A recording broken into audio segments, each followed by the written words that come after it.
The Story of Civilization, Volume 6, The Reformation, by Will Durant, Part 1, Continued, Cassette 4, Side 2. Nevertheless, this century of strife and chaos produced a major poet and a major historian. As one result of a national economy and a centralized government, French literature now used the language of Paris, whether the author came from Brittany, Burgundy, or Provence. As if to prove that French had matured, Philippe de Comines chose it, not Latin, for his memoir. He took his surname from Comines in Flanders, where he was born. He came of favored lineage, for Duke Philip V was his godfather. He was brought up at the Burgundian court, and at 17, in 1464, he was on the staff of the Count of Charolais. When the Count, become Charles the Bold, captured Louis XI at Péronne, Comines resented the behavior of the Duke, perhaps foresaw his fall, and wisely passed to the service of the king. Louis made him chamberlain and enriched him with estates, and Charles VIII sent him on important diplomatic missions. Meanwhile, Comines composed two classics of historical literature, Mémoires, Chroniques et Histoire du roi Louis XI, and Chroniques du roi Charles VIII, narratives written in clear and simple French by a man who knew the world and had shared in the events that he described. These books instance the extraordinary wealth of French literature and memoirs. They have their faults. They spend themselves mostly upon war. They are not as fresh and vivid as Froissart or Villehardouin or Joinville. They make too many curtsies to God while admiring the unscrupulous statecraft of Louis XI. And more often than not, the discursive digressions are pits of platitudes. Nonetheless, Comines is the first modern philosophical historian. He seeks the relations of cause and effect, analyzes character, motives, and pretenses, judges conduct objectively, and studies events and original documents to eliminate the nature of man and the state. In these regards, he anticipates Machiavelli and Guicciardini, and in his pessimistic estimate of mankind. Neither natural reason, nor our own knowledge, nor love of our neighbor, nor anything else is always sufficient to restrain us from doing violence to one another, or to withhold us from retaining what we already have, or to deter us from usurping the possessions of others by all possible means. Wicked men grow the worse for their knowledge, but the good improve extremely. Like Machiavelli, he hopes that his book will teach princes a trick or two. Perhaps inferior persons will not give themselves the trouble to read these memoirs, but princes may do it and find some information to reward their pains. For though neither enemies nor princes are always alike, yet, their affairs being often the same, it is not altogether unprofitable to be informed of what is past. One of the greatest means to make a man wise is to have studied histories, and to have learned to frame and proportion our counsels and undertakings according to the model and example of our predecessors. For our life is but of short duration, and insufficient to give us experience of so many things. The Emperor Charles V, the wisest Christian ruler of his age, agreed with Comines, and called the Memoir his breviary. The general public preferred romances, farces, and satires. In 1508 appeared the French version of Amadis de Gaul. A dozen companies of players continued to present mystères, moralities, farces, and sotties, follies that made fun of everybody, including priests and kings. Pierre Gringoire was a master of this form, writing and acting sotties with verve and success through a generation. The most enduring farce in French literature, Maître Pierre Patelin, was first played about 1464, and as late as 1872. Patelin is a poor lawyer starving for cases. He persuades a draper to sell him 6 ells of cloth, and invites him to dinner that evening to receive payment. When the draper comes, Patelin is in bed raving with pretended fever, and professes to know nothing about the ells or the dinner. The draper leaves in disgust, meets the shepherd of his flock, accuses him of secretly disposing of several sheep, and hails him before a judge. The shepherd seeks a cheap lawyer, and finds Patelin, who coaches him to play the idiot and to answer all questions with the ba, or French bé, of the sheep. judge, baffled with bars, and confused by the draper's mingling of complaints against both the shepherd and the lawyer, gives France a famous phrase by begging all parties, "Revenons à ces moutons," let us come back to these sheep. And finally, in despair of getting any logic out of the fracas, dismisses the case. The triumphant Patelin asks for his fee, but the shepherd only answers, "Bah," and the clever deceiver is rooked by the simpleton. The story is unfolded with all the spirit of a Gallic altercation.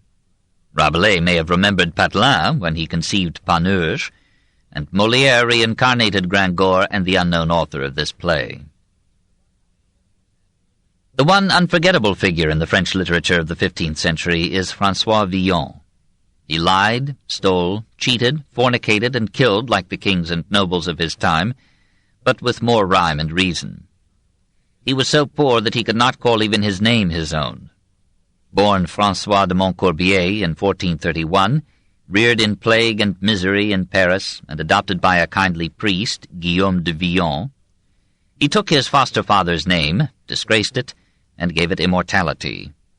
Guillaume put up with the lad's pranks and truancies, financed his studies at the university, and took proud comfort when François received the degree of Master of Arts in 1452.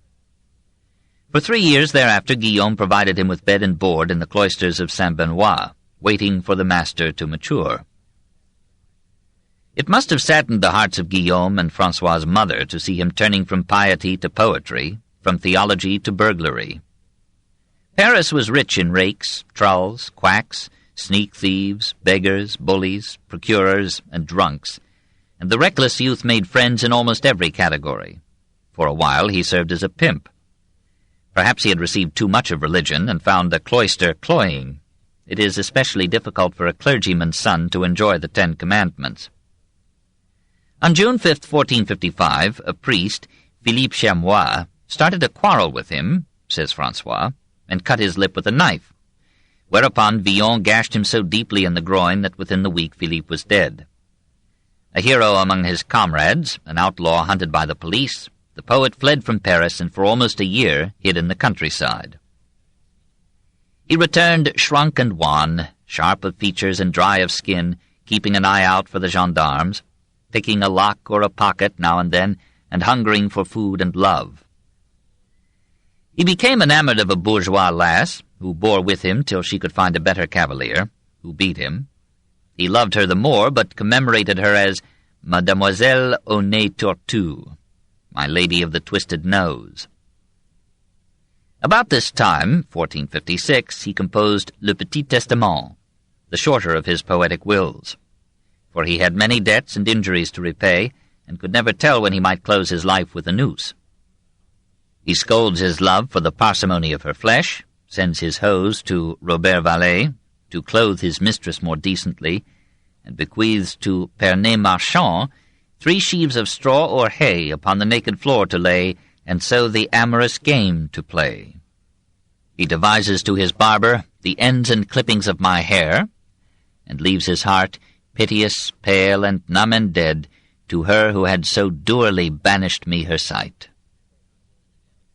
After disposing of all this wealth, he seems to have lacked bread.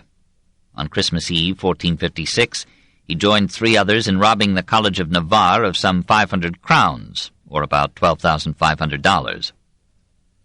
Buttressed with his share, François resumed his stay in the country. For a year he disappears from historic sight.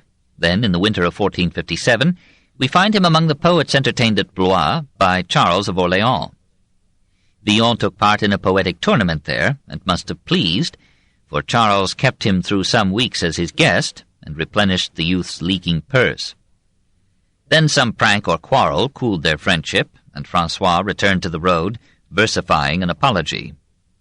He wandered south to Bourges, exchanged a poem for a present with Duke John II of Bourbon, and rambled as far as Roussillon. We picture him, from his poetry, as living on gifts and loans, on fruit and nuts and hens plucked from roadside farms, talking with peasant girls and tavern tarts, singing or whistling on the highways, dodging the police in the towns. Again we lose track of him, then suddenly he reappears, condemned to death in a prison at Orléans in 1460. We do not know what brought him to that pass.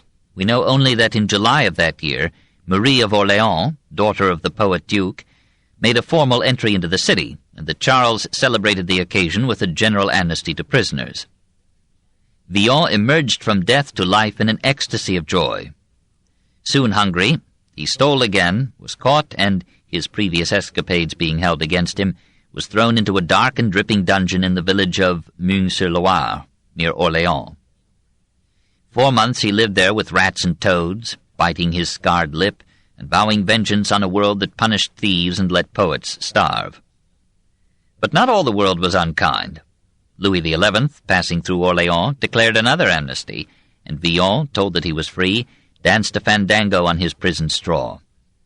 He rushed back to Paris or its vicinity, and now, old and bald and penniless at 30, he wrote his greatest poems, which he called simply Les Lays, the Lays. Posterity, finding so many of them cast again into the form of ironic bequests, termed them Le Grand Testament, 1461 to 1462. He leaves his spectacles to the hospital for blind paupers, so that they may, if they can, distinguish the good from the bad, the lowly from the great, among the skeletons in the charnel house of the innocents. So soon in life obsessed with death, he mourns the mortality of beauty, and sings a Ballade des Dames du Temps Jadis, of yesterday's belles. Tell me where, in what land of shade, bides fair Flora of Rome, and where are Thais and Archiapade, cousins German of beauty rare, and Echo, more than mortal fair, that, when one calls by river flow or marish, answers out of the air. But what has become of last year's snow? He considers it nature's unforgivable sin to ravish us with loveliness and then dissolve it in our arms. His bitterest poem is Les Regrets de la Belle Ulmière, the lament of the fair helm-maker. Where is that clear and crystal brow, those eyebrows arched, and golden hair? And those bright eyes, where are they now, wherewith the wisest ravished were? The little nose so straight and fair, the tiny, tender, perfect ear, where is the dimpled chin, and where the pouting lips so red and clear?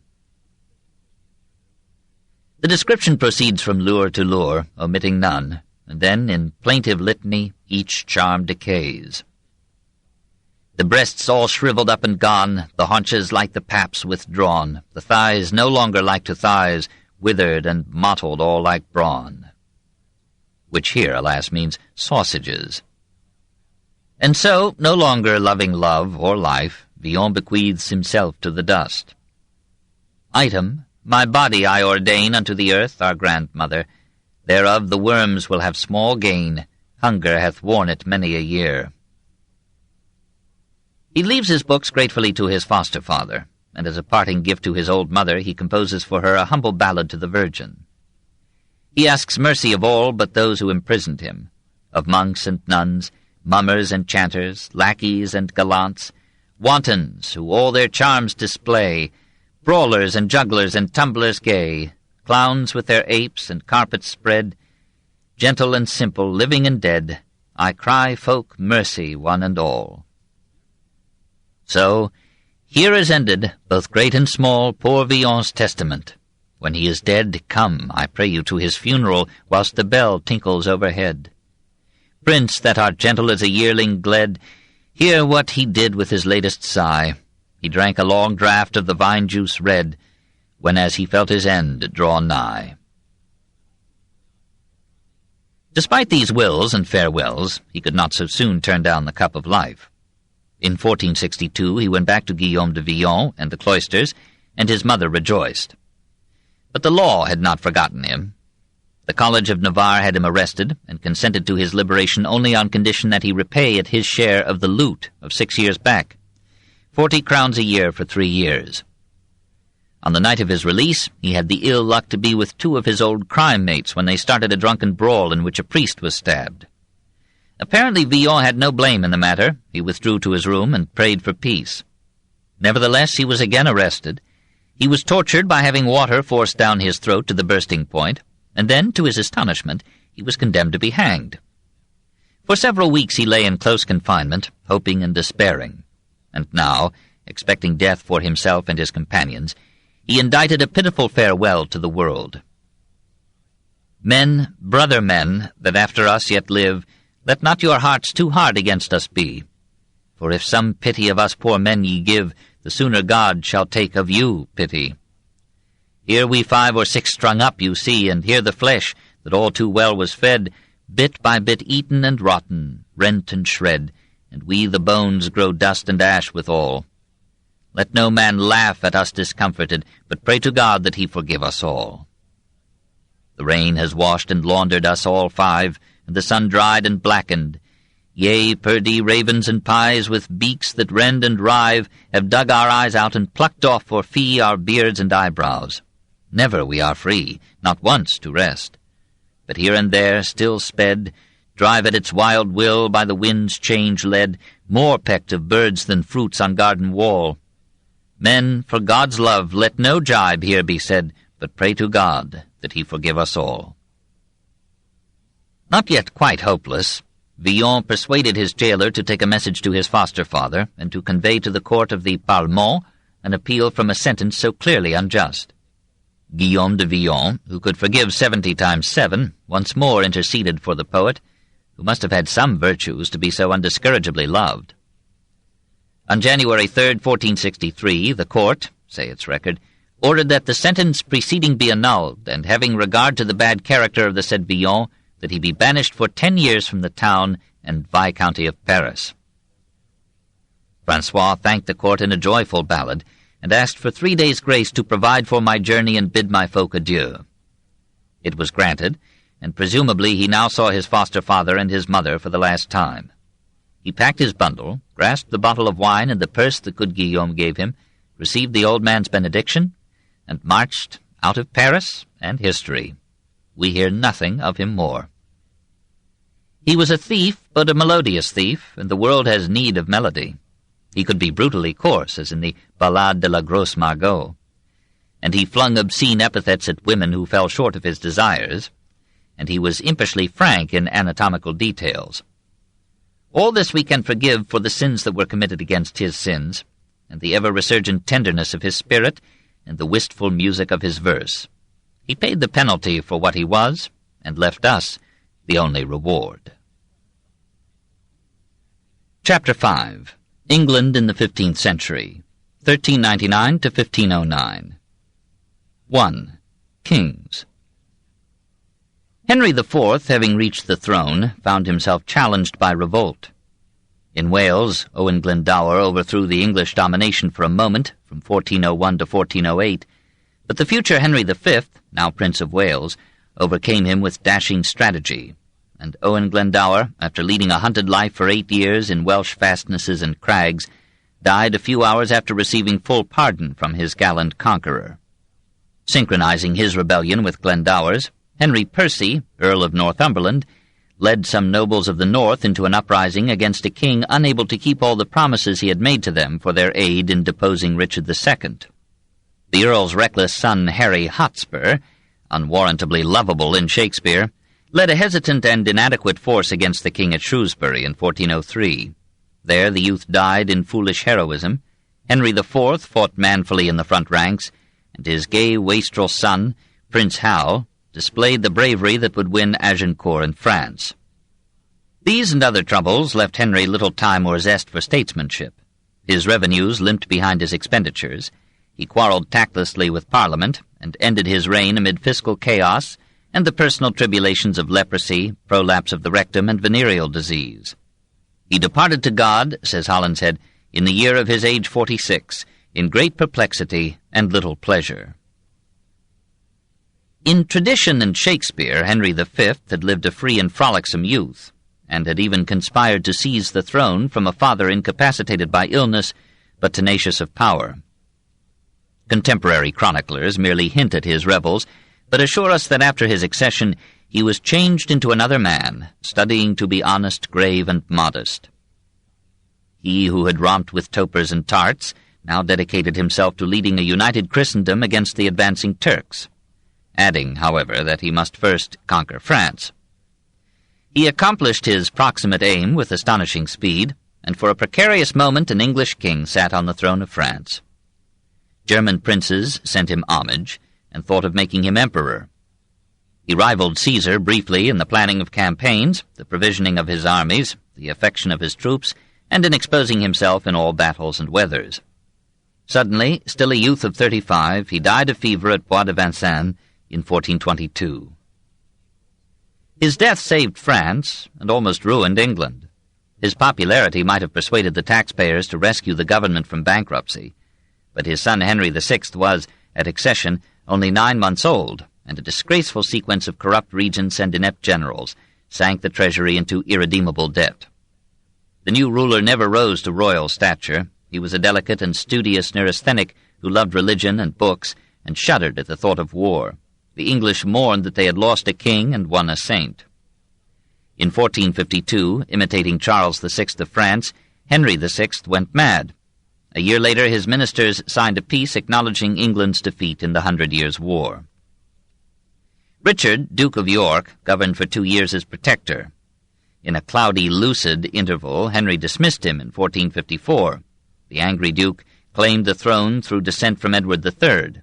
He branded the Lancastrian kings as usurpers and joined Salisbury, Warwick, and other barons in those Wars of the Roses, Lancastrian Red and Yorkist White, which through 31 years, from 1454 to 1485, pitted noble against noble in the indefatigable suicide of the Anglo-Norman aristocracy, and left England impoverished and desolate. Soldiers, demobilized by unwanted peace and loath to resume the chores of peasantry, enlisted on either side, plundered the villages and towns, and murdered without qualm all who stood in their way. The Duke of York was killed in battle at Goldsmith's Wakefield in 1460, but his son Edward, Earl of March, carried on the war remorselessly, slaughtering all captives with or without pedigree, while Margaret of Anjou, the virile queen of the gentle Henry, led the Lancastrian resistance with unblushing ferocity. March won at Towton in 1461, ended the Lancastrian dynasty, and became, as Edward IV, the first Yorkist king.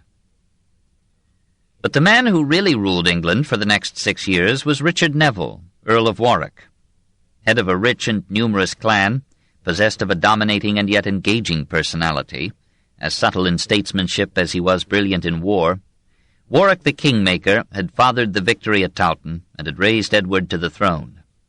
The king, resting from strife, dedicated himself to women, while Warwick governed so well that all England south of the Tyne and east of the Severn, for Margaret was still fighting, honored him as in all but name the king. When Edward rebelled against the reality and turned against him, Warwick joined Margaret, drove Edward from England, restored Henry VI to nominal power in 1470, and ruled again. But Edward organized an army with Burgundian aid, crossed to Hull, defeated and slew Warwick at Barnet, defeated Margaret at Tewkesbury in 1471, had Henry VI murdered in the Tower, and lived happily ever afterward. He was still only 31. Comines describes him as one of the handsomest men of his age, who took no delight in anything but ladies, dancing, entertainment, and the chase.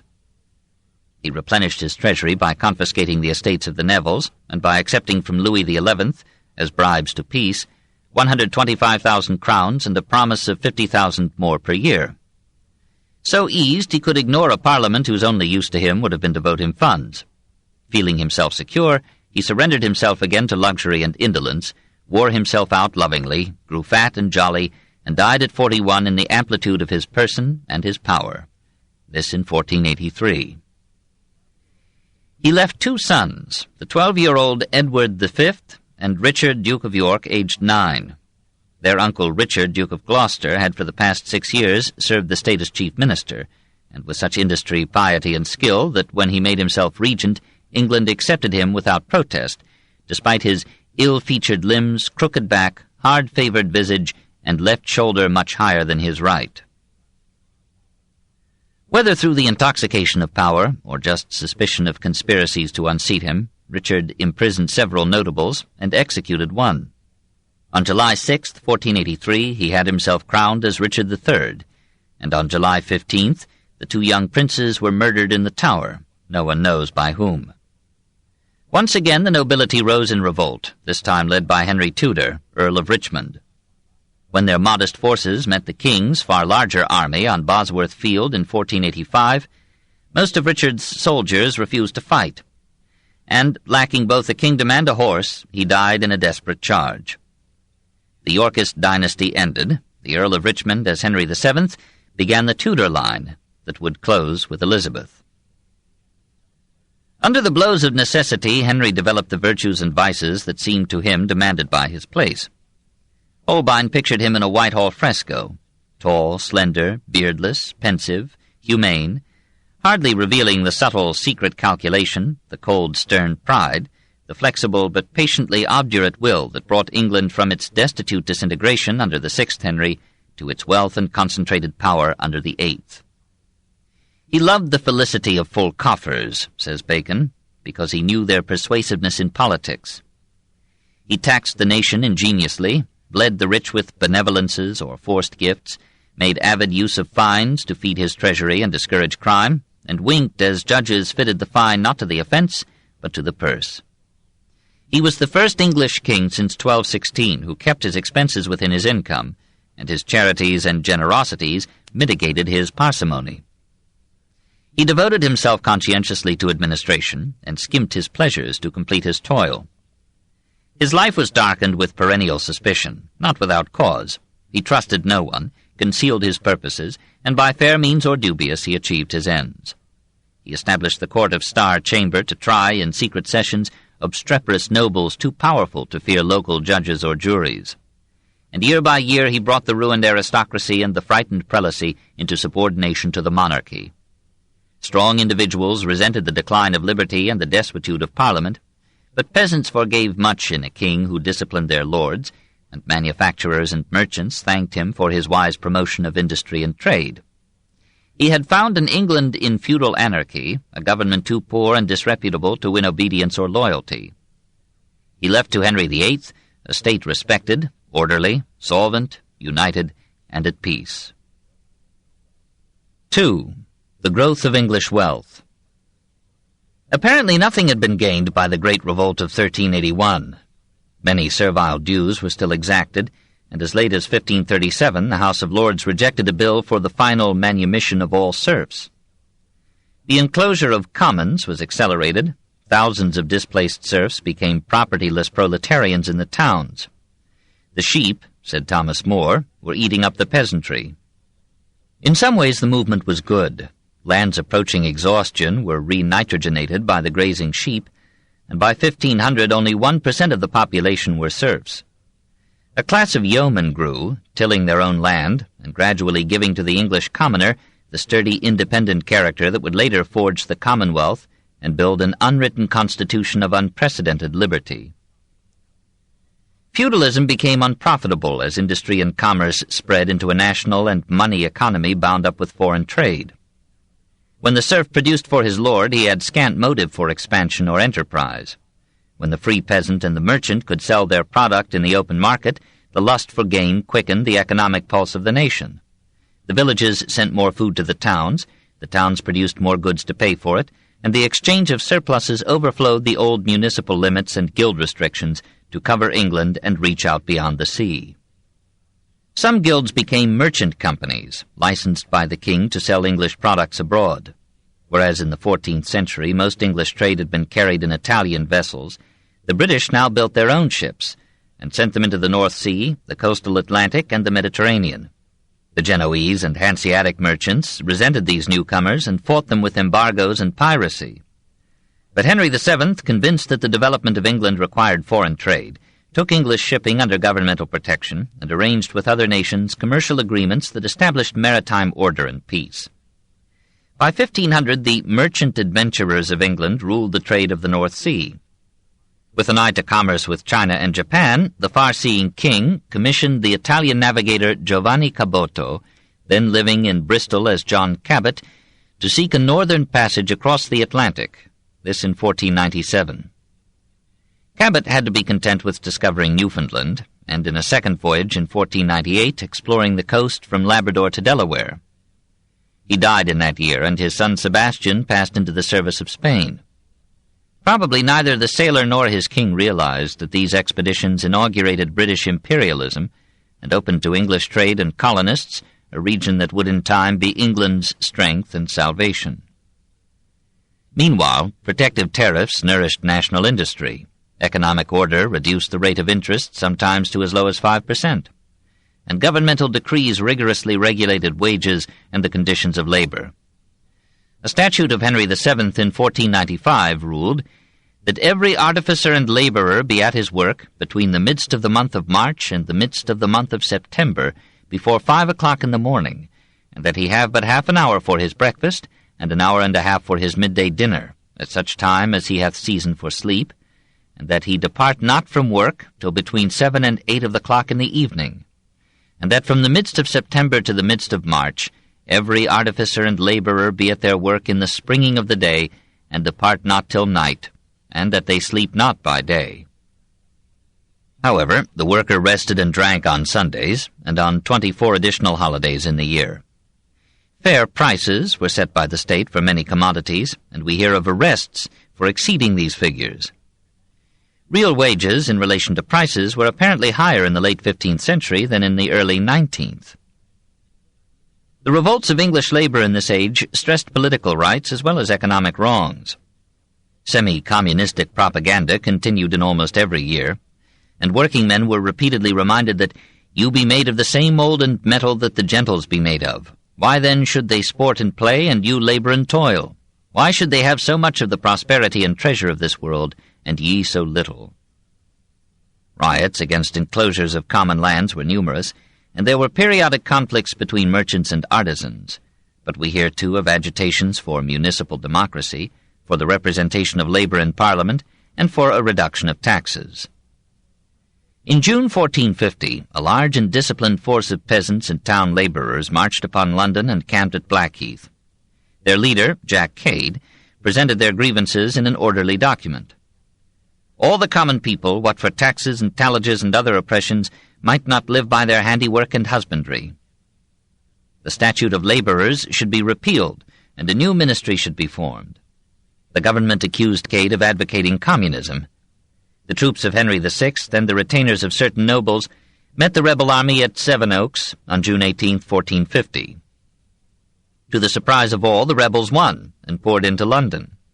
To appease them, the King's Council ordered the arrest of Lord Say and William Cromer, officials especially hated for their exactions and tyranny.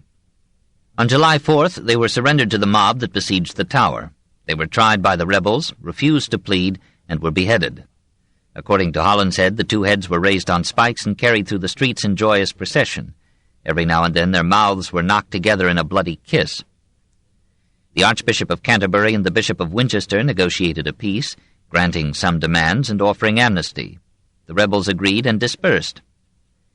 Jack Cade, however, attacked the castle of Queensborough in Sheppey. The government outlawed him, and on July 12th he was mortally wounded while resisting arrest.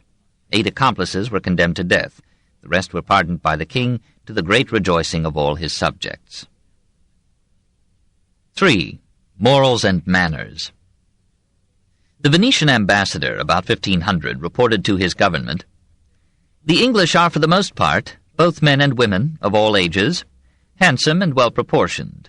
They are great lovers of themselves, and of everything belonging to them. They think there are no other men than themselves, and no other world but England. And whenever they see a handsome foreigner, they say that he looks like an Englishman, and that it is a great pity that he is not one." The English might have answered that most of this description, mutatis mutandis, would fit all peoples. Assuredly, they were a vigorous stock, in body, character, and speech. They swore so heartily that even Joan of Arc regularly called them goddams. The women, too, were plain-spoken, talking of matters physiological and genetic with a freedom that might shock the sophisticates of today. Humor was as coarse and profane as speech. Manners were rough, even in the aristocracy, and had to be trained and tamed by a rigid code of ceremony. The lusty spirit that would agitate the Elizabethans was already formed in the 15th century out of a life of danger, violence, and insolence.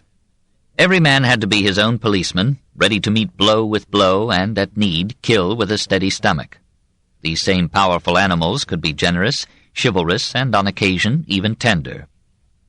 tough warriors wept when Sir John Chandos, the almost parfait knight, died, and Margaret Paston's letter to her sixth husband from 1443 shows how timeless and raceless love can be.